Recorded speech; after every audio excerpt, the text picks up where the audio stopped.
Olá, seja bem-vindo. Estamos de volta com o seu programa Sugestão. Falamos ao vivo do estúdio do canal Profissional. E vale lembrar mais uma vez que esse programa é para você, trabalhador e trabalhadora da área da saúde, ter a oportunidade de conversar com pessoas da gestão, aqui da Secretaria Municipal de Saúde. Então, a gente sempre vai conversar sobre temas que impactam diretamente o dia a dia do trabalho de todos vocês. No programa de hoje, nós vamos falar sobre assistência farmacêutica na cidade de São Paulo. E você que nos assiste pode participar ao vivo, mande sua dúvida para cá. Você pode escrever um e-mail para a gente para o canal profissional@prefeitura.sp.gov.br ou pelo WhatsApp, se você achar mais fácil, mais prático. O número é 977791349. E para você que nos acompanha pela live, também pode mandar um chat para a gente com a sua dúvida, a sua pergunta. Quem conversa hoje conosco é Dirce Cruz Marques. Ela é coordenadora da área técnica da assistência farmacêutica no município de São Paulo. Seja bem-vinda, Dirce. Bom dia, Piero. Bom dia a todos os trabalhadores e trabalhadoras. Estou muito contente dessa oportunidade de poder estar conversando com vocês. Muito bem, bem-vinda. Então, como o tema de hoje é muito importante, eu gostaria de já começar tocando em um assunto que está causando muitas dúvidas nos nossos profissionais. Dirce, como é que está o abastecimento hoje de medicamentos na cidade?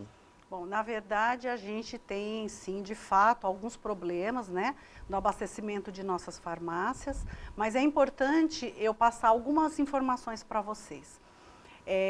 Do ano passado para cá, nós já tivemos um aumento de demanda nas nossas quase 600 farmácias da cidade de aproximadamente 30% de mais usuários que não utilizavam nossos serviços e passaram a utilizar pela dificuldade de acesso a medicamentos, de comprar medicamentos. E a nossa lista de medicamentos ela é bastante completa, então ela propicia que a população nos procure cada vez mais.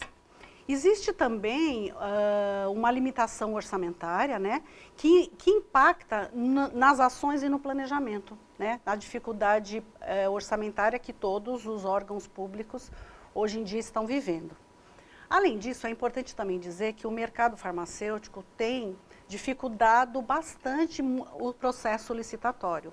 Para vocês terem uma ideia, nesses últimos meses, nós temos tido atrasos importantes nas entregas dos medicamentos de praticamente 30% daquilo que a gente compra. E alguns produtos que a gente vem tentando comprar também, a gente não tem conseguido que o mercado tenha interesse em nos vender. Nós somos um grande comprador, né? Então as nossas quantidades são muito grandes e aí tem a limitação de fornecedores que às vezes nem participam do processo licitatório e dificultam a regularização dos estoques. Eu gostaria também de dizer que o que nós chamamos de assistência farmacêutica básica, né, que é essa lista de dispensa, ela é uma lista por uma pactuação tripartite. O recurso financeiro para disponibilizar esses medicamentos deve ser um recurso das 3 esferas de gestão. E a Secretaria Municipal tem um valor financeiro que ela deve aplicar e ela aplica muito mais do que esse valor financeiro pactuado, né? A gente gasta hoje, em média, por ano, 250 milhões de reais com medicamentos dispensados à população. E a Secretaria tem colocado, a Prefeitura tem colocado um recurso pactuado muito maior. E mesmo assim, ainda há problemas de repasses das outras esferas. Então, a gente tem, sim, dificuldades em fazer esse planejamento adequado, de forma que os estoques se mantenham regulares. Mas a Secretaria tem se empenhado muito para fazer todo o possível para a regularização, certo? Agora, por fim, eu gostaria também de dizer que a nossa área técnica aqui, ela não é a área que faz essa logística, não é a área de compra, não é a área de distribuição. Existe uma área específica na Secretaria que cuida da logística, ok? Certo. Disse, como você citou, o mercado farmacêutico. Como é que está esse setor? Como é que está o comportamento desse setor hoje? Ele atrapalha, ele contribui? Como é que está essa situação? A gente tem vivido, não só o município de São Paulo, na verdade todos os municípios, aqui no estado de São Paulo, a gente tem conversado com vários municípios, a dificuldade, a própria Secretaria Estadual de Saúde também, a dificuldade de adquirir determinados medicamentos, ela é muito grande. principalmente aqueles medicamentos de menor valor agregado, em que as indústrias acabam tendo menos interesse comercial, mas que são medicamentos essenciais para nós. Eu vou dar um exemplo. Desde o ano passado para cá, a gente tem tido um problema grave de aquisição. Esse ano ainda até foi menos pior do que o ano passado, de aquisição da penicilina, da benzilpenicilina benzatina, medicamento clássico, antigo, importantíssimo, a opção para tratamento de sífilis, né, que é uma doença ainda bastante prevalente em nosso meio, e a gente simplesmente não consegue adquirir essa penicilina na quantidade que a gente precisa. Nós e todos os outros municípios. Tanto é que o próprio Ministério da Saúde, ano passado, tentando regularizar a situação, fez uma compra emergencial para o país, né, para poder distribuir aos estados. Então, vejam, são produtos importantes, fármacos essenciais em saúde pública e que o mercado não tem grandes interesses em produzir, né? Tivemos também vários problemas com medicamentos injetáveis, de pronto atendimento, de emergência, em que a gente simplesmente, na quantidade que nós queremos comprar para todos os nossos serviços, né, de pronto atendimento ambulatorial, por exemplo, mesmo da área hospitalar, a gente não consegue adquirir. Então, o mercado, ele é muito dinâmico, ele sofre oscilações muito grandes, inclusive até por conta de regulação do mercado, né? Da entrada de matéria-prima no país, da importação dessa matéria-prima, né? De que países que estão produzindo essa matéria-prima, em que quantidade e para que países querem vender. Porque vocês sabem, a gente no Brasil, a gente não tem dependência tecnológica, a gente depende desses insumos e da fabricação desses produtos essenciais de outros países. Então, a gente tem uma certa dependência importante. Então, faz com que a gente fique à mercê do que o mercado quer produzir e vender para nós. Então, não é uma situação simples, ela é bastante complexa. Certo. Agora que a gente já entendeu como é que está essa situação, a gente pode falar sobre a Relação Municipal de Medicamentos, que é a REMUME. Você pode explicar para a gente o que é REMUME, qual é a importância disso e como essa relação é feita? Sim, então a REMUME é a base do nosso trabalho, da nossa área técnica. A REMUME é a Relação Municipal de Medicamentos. O que contém a REMUME? A REMUME contém basicamente 4 grandes listas que são de medicamentos que são usadas nos nossos serviços. Então nós temos a lista para a rede básica de especialidades, ou seja, a lista dos serviços ambulatoriais da cidade. A gente tem a lista hospitalar e de pronto-socorros. Nós temos uma lista específica para a saúde bucal e tem a lista também específica para o SAMU, né? O atendimento de urgência e emergência da cidade, atendimento móvel de urgência e emergência. Então, são 4 grandes listas que compõem a REMUME. A REMUME, quem faz a REMUME, né? Na verdade, a gente tem algumas diretrizes nacionais a partir de uma lista nacional chamada RENAME. Porém, na secretaria, já há mais de 15 anos, a gente tem uma comissão que trabalha essa lista. É a Comissão Farmacoterapêutica da Secretaria. É uma comissão multiprofissional, ela possui farmacêuticos, médicos de várias especialidades, odontólogo e enfermeiro. E esses profissionais, por volta de 15 profissionais, né, que representam vários segmentos dos nossos serviços, nós trabalhamos, montamos essas listas, ou seja, incluímos fármacos e excluímos fármacos, né, porque isso é bastante dinâmico, a partir da melhor evidência científica disponível. Não é a vontade de um profissional ou de outro, mas sim aquilo que a literatura científica de melhor qualidade está dizendo para nós.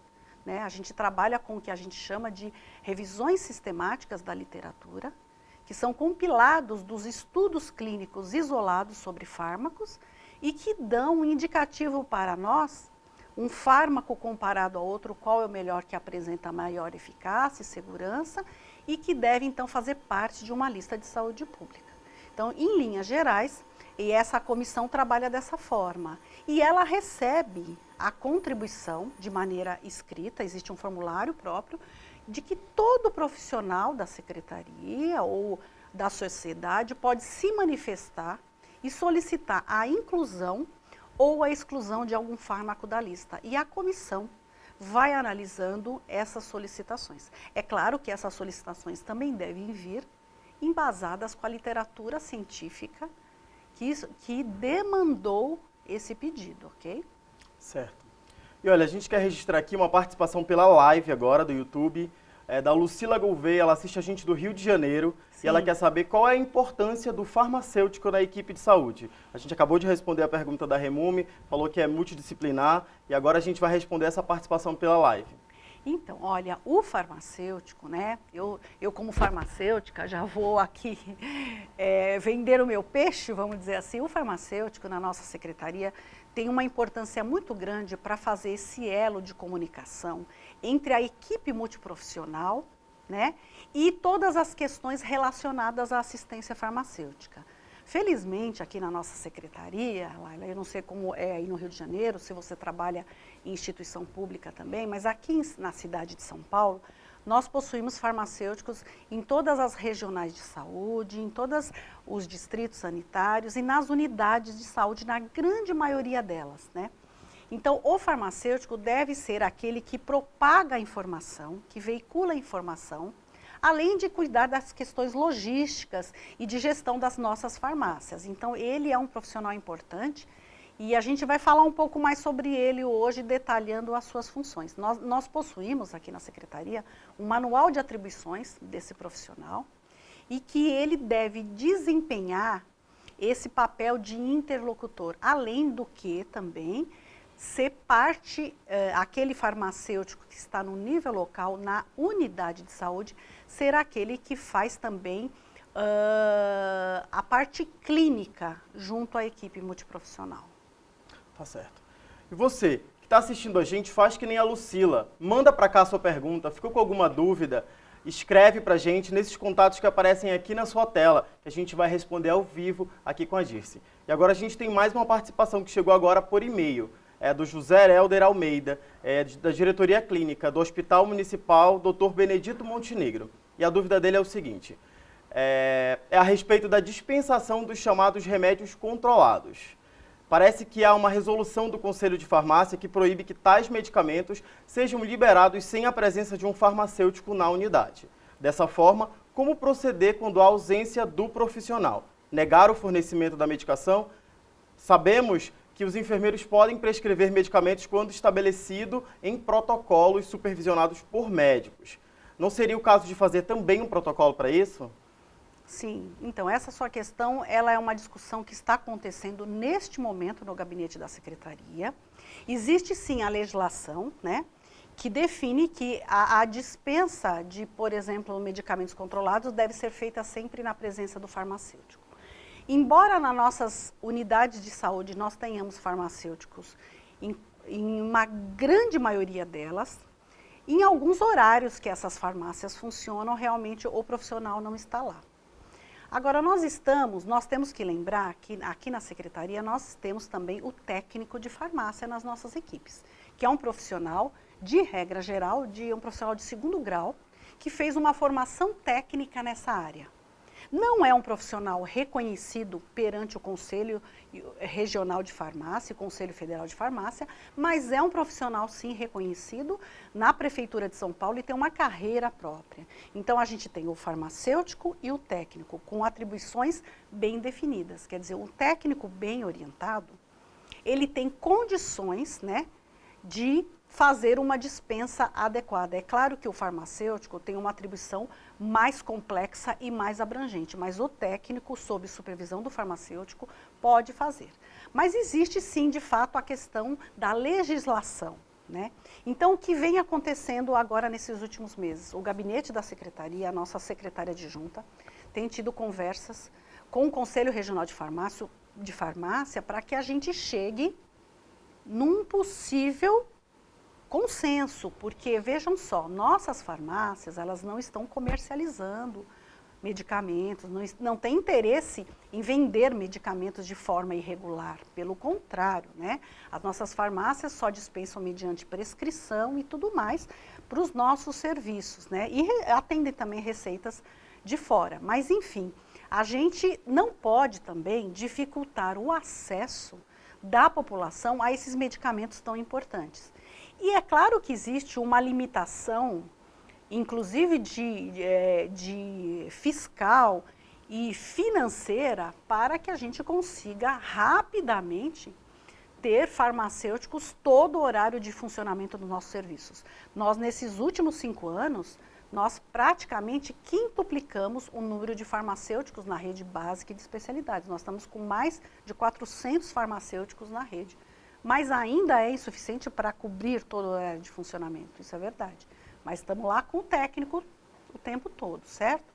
Então, há que haver um consenso no sentido de que a gente não pode prejudicar os usuários no acesso, por exemplo, ao antibiótico que está dentro dessa legislação, no momento exato que ele já precisa de sair do serviço com aquele antibiótico. Então, embora a Secretaria e a Prefeitura tenham feito todos os esforços a cada ano para contratar mais profissionais, há um limite, né, definido, porque ela precisa contratar outras categorias profissionais também, né? Então, a gente deve chegar num acordo. Essa discussão está acontecendo nesse momento com a Secretaria e o Conselho Regional de Farmácia. Acho que em breve a gente já vai poder divulgar novas orientações. Tá certo. Espero que a sua pergunta tenha sido respondida, José Helder. Para continuar o papo, Dirce, eu quero que você explique para a gente por que existe essa necessidade de selecionar medicamentos. Por que a Secretaria Municipal da Saúde ela não disponibiliza tudo que a Anvisa registra que está no mercado aí de medicamentos? Vamos entender um pouco como isso funciona. Nós temos no mercado farmacêutico brasileiro hoje mais de 16 mil produtos sendo comercializados. Quando a Anvisa fornece o registro de um produto novo no país, né, ela fornece a partir de estudos clínicos limitados, né, que tem todo um rigor científico, claro, né, mas que foram feitos em populações definidas. E isso basta para o registro. E normalmente o registro desses produtos é feito comparando o produto com um placebo. E aí vê se a questão da eficácia e segurança desse fármaco, isso permite o registro. E o que faz com isso? Faz que muitas moléculas sejam parecidas e tenham a mesma ação no controle ou na cura de uma determinada doença e que estejam em grandes quantidades no mercado. Então, nós podemos dar um exemplo assim, nós temos inúmeros antihipertensivos de determinadas classes terapêuticas no mercado. Entre eles, há diferenças mínimas. Cada fabricante tem o seu, a sua marca, e isso vai tudo para o mercado. Em nível de saúde pública, o que a gente tem que fazer? E é isso que a Comissão Farmacoterapêutica tem que fazer. A gente tem que pegar tudo isso que está sendo comercializado, verificar, comparar fármaco com fármaco, ver aqueles que, para as doenças mais prevalentes da nossa população, porque uma lista, ela pretende atender 95% da prevalência das doenças que nós temos, né? Uma lista de dispensa, nunca é 100%, vão ter casos de pacientes com uma resposta individual que não contempla aquela nossa escolha, e aí a gente tem que ter alternativas para essa pessoa, mas no geral, a gente, dentre aqueles inúmeros fármacos comercializados, nós vamos ver comparar entre eles, aqueles que têm mais eficácia, mais segurança, né, a comodidade posológica, e se tiverem nessa base de eficácia e segurança principalmente o mesmo peso, nós vamos então analisar os custos. Porque vocês sabem, o medicamento, o Brasil reconhece patentes. Então, se o medicamento é recém-lançado e ele ainda está sob patente, ele custa um determinado preço em relação a outro que às vezes é mais antigo, tem a mesma eficácia e a mesma segurança e já não está mais patenteado. Então, em saúde pública, a gente não pode simplesmente pegar tudo que tem no mercado e colocar nos nossos serviços, porque a gente vai ter duplicidades também, vai ter perda de recursos financeiros, dificulta até a gente estabelecer protocolos e condutas clínicas, né? E não é o fato de a gente usar tudo que está no comércio que a gente iria propiciar mais saúde para as pessoas. Então, dentro desse rol de medicamentos comercializados, a gente deve escolher aqueles com esse perfil maior. Só queria até deixar uma informação, no perfil segurança do fármaco, ou seja, no perfil de eventos adversos e tudo mais, né, da janela terapêutica que ele tem, esses estudos que já propiciam a comercialização são estudos muito limitados. Na verdade, a gente só vai conhecer mesmo o perfil de segurança de um fármaco depois que ele estiver mais de 5 anos sendo comercializado e sendo utilizado na população em geral, sem controle, né? Em pessoas de várias faixas etárias, em mulheres grávidas, não grávidas, em idosos. Aí que nós vamos conhecer melhor o perfil de segurança daquele fármaco. Então, normalmente, um fármaco recém-lançado no mercado, a gente sabe muito pouco sobre ele ainda. Podemos até saber bem o perfil de eficácia dele, mas de segurança ainda não sabemos. Então, na lista de saúde pública, um medicamento um pouco mais antigo propicia que a gente tenha mais dados científicos sobre a segurança dele. Certo. Okay? Gostaria de registrar agora mais uma participação pelo WhatsApp. Chegou o Peter Xavier da Cruz, ele é do Hospital do Servidor Público Municipal. Sim. Ele pergunta o seguinte: o financiamento no que se diz a assistência farmacêutica na gestão do SUS, ela é responsabilidade de quais esferas? Ah, ok. Então, como eu citei rapidamente no início, no que se refere à assistência farmacêutica básica, né? Porque no SUS, eu preciso explicar isso rapidamente, no SUS nós temos três grandes componentes da assistência farmacêutica. O que a gente chama estratégico, que são aqueles medicamentos para as doenças estratégicas do país, em que o Ministério da Saúde é o responsável maior por tudo. Vou dar um exemplo bem claro: AIDS e tuberculose. São doenças estratégicas para controle no país e que o Ministério da Saúde compra os fármacos e distribui para todo o país. Existe um outro componente, que é o componente especializado, que são doenças menos prevalentes, de mais alto custo de tratamento, mas que afetam menos pessoas da população. Esses medicamentos, eles são de responsabilidade para distribuir à população, uma parte do governo federal e outra parte do governo, uma grande parte também do governo estadual, em farmácias estaduais aqui na nossa cidade. Vou dar um exemplo também claro. Doença de Alzheimer, por exemplo, é a Secretaria Estadual de Saúde que fornece, a partir de protocolos federais, os medicamentos para o controle dessa doença. Nós, município, de regra geral, somos responsáveis pelo que chamamos de assistência farmacêutica básica, que na cidade de São Paulo é um pouco mais do que básica, porque a gente tem os serviços de especialidades também junto. Então, nós, municípios, temos que dar conta de todos os medicamentos das doenças mais prevalentes da nossa população.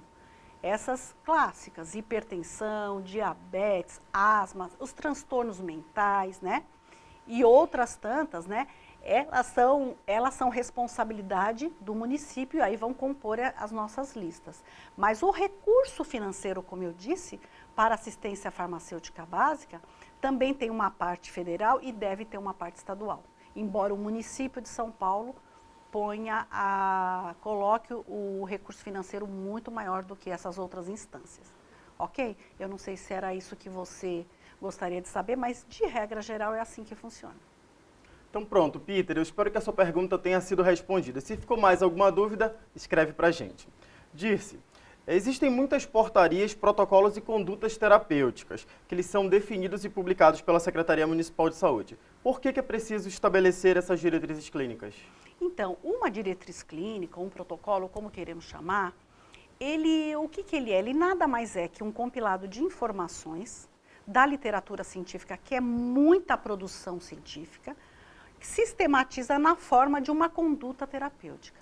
No caso de uso de fármacos, é muito importante que alguns protocolos sejam estabelecidos, porque até para os profissionais conseguir estar em contato todo o tempo com a literatura científica vasta que existe, a produção científica ela é diária, para que ele esteja efetivamente atualizado na informação científica de boa qualidade e possa ter uma conduta também de qualidade com o seu paciente, é bem mais complicado. Então, o que nós fazemos aqui? Claro, com uma certa limitação, não conseguimos produzir grandes diretrizes, mas para alguns fármacos em que a gente percebe um uso um pouco irracional, um uso abusivo desnecessário, ou medicamentos em que, por exemplo, o perfil de segurança e os eventos adversos são mais graves, a gente procura estabelecer, então, protocolos atualizados com a literatura científica internacional de boa qualidade para sistematizar isso para os nossos profissionais se adequarem. Isso é necessário. Isso é bastante necessário. A gente percebe que existe uma defasagem de informação. Muitas vezes o profissional se atualiza simplesmente com o propagandista da indústria. Isso é péssimo para todo mundo, para ele, para o paciente, para a instituição. Né? Então, é necessário que a gente traga esse conteúdo sistematizado. Então, o protocolo, ele não pretende ser uma marra para o profissional e dificultar o seu trabalho. Pelo contrário, é um respaldo que esse profissional tem da instituição para que use adequadamente aquela tecnologia, aquele fármaco, no caso. Certo, obrigado. Vamos registrar mais uma participação por WhatsApp. Agora a pergunta vem da Aline e a Ana Paula. Elas são do AMA Cidade Líder 1. Elas querem saber qual a importância da portaria que rege o controle da... Vamos lá, que o nome é difícil agora. Enoxaparina, é isso. Então, a enoxaparina é um exemplo, né, da necessidade. A enoxaparina é uma heparina de baixo peso molecular, né, um anticoagulante, né, que se usa em pacientes que têm algum problema de coagulação, né, problemas graves, né, e que precisa fazer uso desta heparina em nível ambulatorial, ou seja, não internado, mas que ele precisa fazer um uso contínuo ambulatorial. A literatura científica sobre o uso adequado das heparinas de baixo peso molecular, elas foram definidas nesse protocolo que elas estão citando nessa portaria. Nem vou me lembrar o número da portaria agora, essa portaria é do final do ano passado. Mas ela estabelece as principais doenças em que o uso da enoxaparina é racional. Porque, veja bem, nós temos na nossa lista outros anticoagulantes. Nós temos um anticoagulante oral, que é a varfarina. A varfarina, ela é usada em maior número de morbidades, de doenças que afetam a coagulação, tá certo? Para evitar outros transtornos cardiovasculares. Então, a varfarina é de escolha. A enoxaparina só deve ser usada em situações em que ela se justifica melhor do que o uso da varfarina. Então, nós pesquisamos isso no nosso sistema de informação de dispensa de medicamentos, o ano passado e o ano retrasado, nós verificamos uma avalanche de prescrições desta heparina, que não existe justificativa técnica na literatura científica como sendo a melhor opção terapêutica, né? Em situações em que a literatura não respalda esse uso, certo? Então, a partir daí, numa discussão muito aprofundada com vários profissionais, né, hematologistas, cardiologistas da nossa secretaria, vários profissionais, nós chegamos então nesse protocolo que estamos utilizando, tá certo?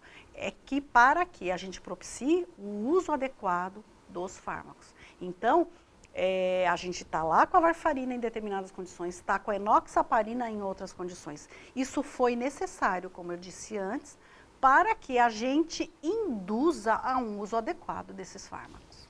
Tá certo. E agora a gente recebeu mais uma participação por WhatsApp da Jéssica, ela é da UBS Jardim Copa Itaquera. E ela pergunta: gostaria de ter um esclarecimento sobre a mudança na consulta da Remume pelos munícipes.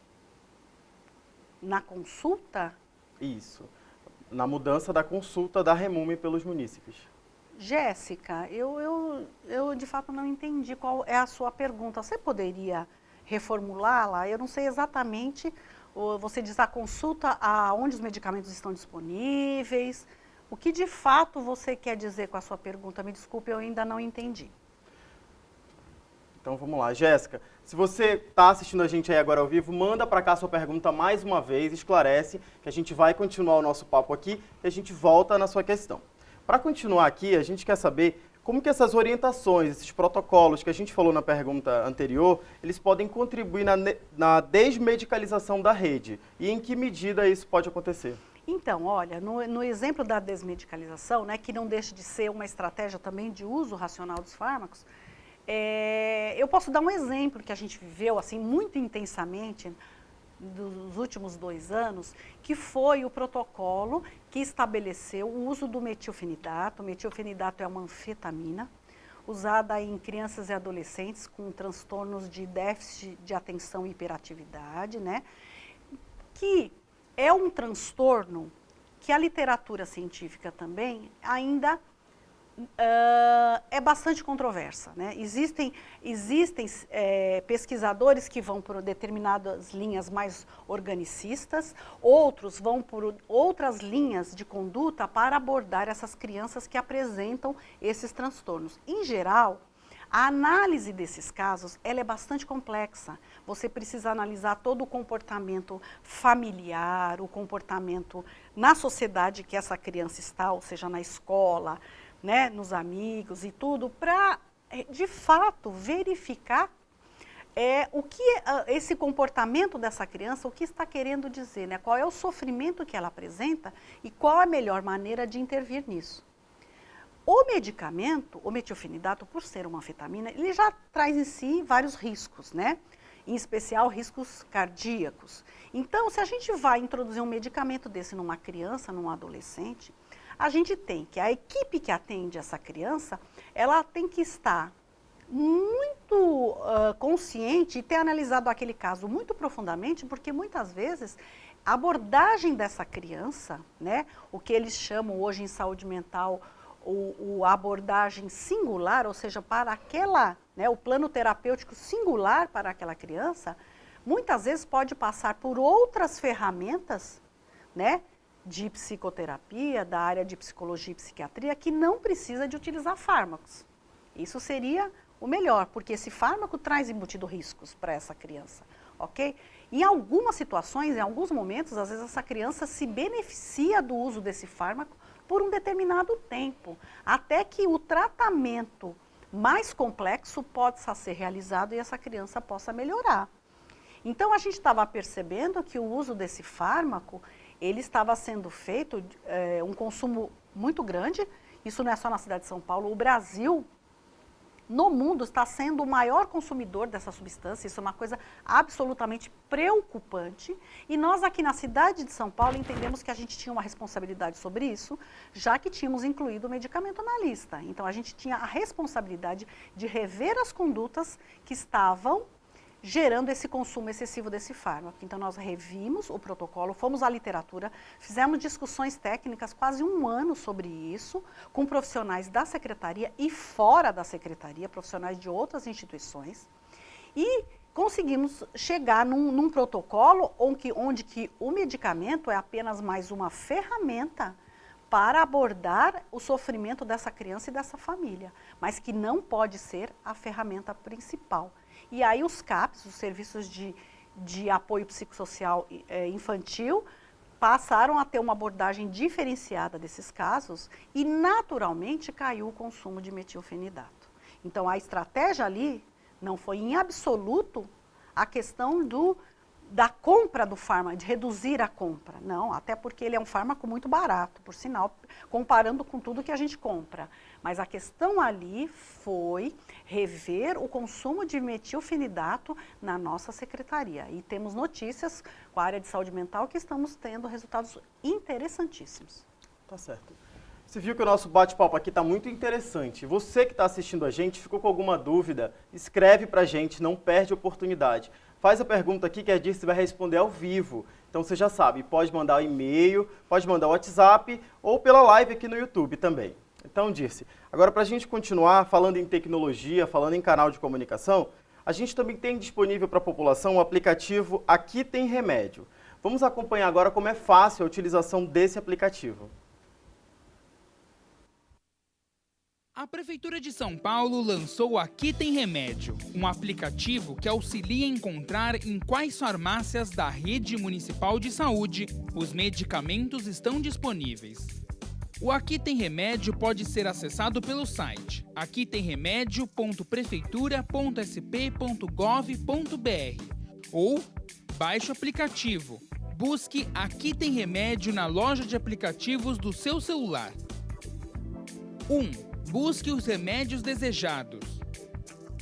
2. Selecione os remédios apresentados. 3. Escolha a unidade de saúde. 4. Pronto, o Aqui Tem Remédio apresenta o melhor caminho para chegar na unidade de saúde. Para mais informações, acesse www.prefeitura.sp.gov.br/saúde. Prefeitura de São Paulo, mais perto de você.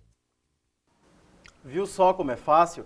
Para quem não conhece disso, esse aplicativo, como é que os trabalhadores eles podem ajudar, auxiliar a população a utilizar essa tecnologia? Então, esse aplicativo ele foi lançado no final do ano passado, né? Teve uma grande repercussão porque, de fato, ele facilita a vida do usuário e a vida do profissional também, porque muitas vezes, nas filas das nossas farmácias, as pessoas vêm, às vezes, se o medicamento não está disponível ali, a pessoa precisa rapidamente saber onde está disponível. E isso gera uma dificuldade a mais para o trabalhador da farmácia, porque ele já tem uma sobrecarga de trabalho bastante grande para atender todas as pessoas. É um trabalho pesado que ele faz todos os dias, né? Então, isso ainda gera mais necessidade, mais disponibilidade de tempo para ele dar essa orientação. Além disso, vocês, trabalhadores das farmácias, sabem bem, né, os gerentes das unidades também sabem que para a gente conseguir dar toda a informação para a população dos fármacos, alguns eles não estão disponíveis em todas as farmácias, alguns têm farmácias de referência para dispensa, né? E aí essa informação é muito complexa para a população, né? Então o aplicativo vem nesse sentido de favorecer a informação, de facilitar o trabalho. Então todos os nossos serviços que puderem, cada vez que receberem um usuário, seja na própria recepção da unidade de saúde, seja na própria gerência do serviço e na farmácia, se puderem orientar o usuário para usar o aplicativo, você vai estar melhorando muito a vida desse usuário, porque da casa dele mesmo ele já pode obter a informação, e também ao longo do tempo tende a diminuir esse trabalho, né, em excesso das nossas farmácias. Então o aplicativo está aí, ele precisa ser usado, ele é uma ferramenta fácil, né, que num raio, numa distância, ele vai já dizer para aquela pessoa onde encontra o nosso produto. Então é importante que todo trabalhador divulgue esse aplicativo. Tá certo. Agora mais uma participação pela live do Paulo Rogério, ele que é do CAPS 3, do Jardim Ângela, isso. Ele quer disso que você fale sobre a importância da portaria que trata da assistência farmacêutica no âmbito do SUS. Ele cita a portaria 1918/2016. Sim, sim. Você está se referindo a essa portaria que acabamos de lançar agora nesse mês, em novembro, sobre o cuidado farmacêutico, né? Essa portaria, ela tem uma importância muito grande para nós farmacêuticos, porque ela vem instituir a ação clínica do farmacêutico nos nossos serviços, né? Muitos farmacêuticos hoje que estão na rede já fazem o acompanhamento farmacoterapêutico, mas a portaria, ela vem dizer que a instituição, Secretaria Municipal de Saúde, reconhece esse trabalho. Tá certo. Muito obrigado, Dirce. Eu espero que a sua pergunta tenha sido respondida. E olha, o nosso tempo é curto e a gente ainda tem muita pergunta para fazer. Voltando a falar em tecnologia, a assistência farmacêutica agora também integra o telesaúde. Como é que esse serviço pode ajudar no dia a dia de quem está assistindo a gente nas unidades? Nós lá da assistência farmacêutica também damos uma retaguarda ao telesaúde, com o nosso centro de informação sobre medicamentos que funciona na nossa área técnica. Nós temos médicos e farmacêuticos na nossa equipe, justamente para poder produzir informação científica de boa qualidade, rápida, as perguntas que nos chegam sobre o uso de fármacos, de diversas perguntas. Então, esse suporte do SIM, tanto para a Comissão Farmacoterapêutica como para o Telesaúde, é importante.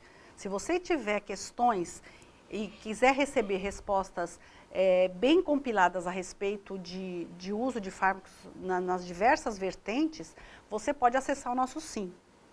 SIM, né, com C, né, de Centro de Informação sobre Medicamentos, sim@prefeitura.sp.gov.br. Muito bem, Dirce. Falando em novidade, quais são as próximas ações da assistência farmacêutica? Então, já que a gente estava falando agora dessa portaria, né, do que a gente está chamando de cuidado farmacêutico, como eu estava dizendo, quer dizer, a gente está trabalhando neste momento muito fortemente, tanto para o lançamento da 3ª edição da Remume, que deve sair agora, né? Ainda este mês, provavelmente, tanto quanto um grande seminário que nós vamos reunir mais de 300 farmacêuticos da rede básica e de especialidades para discutir o cuidado farmacêutico. Mas o que seria isso, né? Cuidado farmacêutico ou atenção farmacêutica, que nome a gente queira dar, a gente está optando por esse nome cuidado farmacêutico, que é um nome que o Ministério da Saúde está adotando no país, que se refere à atuação clínica do farmacêutico, ou seja, o acompanhamento farmacoterapêutico de pacientes, né, mais vulneráveis, ou que têm polimedicação, ou pacientes que se tratam em vários serviços e tomam muito medicamentos e que precisam fazer essa conciliação de medicamentos para colaborar com a equipe de saúde. Né? Então, o cuidado farmacêutico nada mais é do que uma atuação clínica do farmacêutico junto à equipe de saúde para melhorar os resultados terapêuticos, adesão a tratamento, melhor qualidade do uso dos fármacos na nossa rede. Então, a gente está incentivando muito esse trabalho. Nós recebemos até o momento mais de 100 trabalhos de farmacêuticos da rede sobre isso e nós vamos continuar trabalhando nessa linha porque julgamos que é muito importante. Bom, infelizmente, o nosso tempo chegou ao fim. Eu gostaria de agradecer você, Dircy, pela presença, por responder todas essas questões. Muito obrigado mais uma vez, viu? Eu agradeço novamente o convite. Eu espero ter colaborado com todos que estão aí na lida, né? E estamos lá na área técnica, lá à disposição de vocês. Podem nos mandar e-mail e a gente continua conversando. Muito obrigada. Tá certo. Bom, nosso papo está terminando hoje, mas você pode rever a esse e a outros programas no nosso canal no YouTube. Não esquece também que amanhã tem o programa Formação em Debate ao vivo, às 10 e às 14 horas, com o tema Autismo e a participação da doutora Silvana Rabelo. O Sugestão de hoje fica por aqui. A gente se encontra no próximo programa. Fica com a gente.